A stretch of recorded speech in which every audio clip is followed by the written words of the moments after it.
I mean, we're just so excited for her. In those first 2 weeks, things are going like really smoothly. But after 2 weeks, just like none of it fit anymore. She's nonverbal. She's also a pretty clumsy girl. We met with a specialist, and that's when they said, she has autism. When I first came to Michigan, I had asked the dean to actually keep it private. But then obviously there was this turning point of like, all right, we're just gonna stop hiding it and let everybody know. I was really struggling to build a relationship with Ada. She wanted nothing to do with me. I was just constantly scratching my head like, how am I supposed to do this? How am I supposed to interact with her? What does she need? At the moment that we got the car, there's just something about it. Like she just wanted to jump in and honk the horn and play the radio and go on drives and so on. Thinking of it as a little playground. This is her space. It suits her scale, the kind of way she can crawl around it. When I got home at the end of the day, Ada would tolerate nothing but heading straight into the car and going on a drive. Okay, here we It go. became this kind of central point of bonding. She now has this domain. She investigates the world in a very tactile way.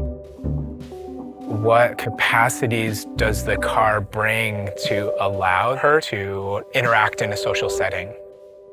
And these opportunities are very limited for her because the environment can be too overwhelming. That then became the sort of template to which I could also sort of start to think about some of the architectural work that I was doing. With my work, the idea is I'm actually designing unique materials. We design them in a particular way so that they can be used to not only describe the look of a space, but also describe the structure of the space. So not just to create a shape, but to actually kind of hold the structure of that shape. Thinking about Ada, like, well, what if she was in one of these spaces? She could pull on it and twist it and stretch it and squeeze herself. How can we create these environments as a moment by which children with autism and neurotypical children can come together? I had a certain understanding of the interrelationship between environment and human behavior with my daughter, but it stops at my daughter. So I wanted to find somebody where it could go beyond that. And it was at that point that I started to build the team and to really start to play out that exploration.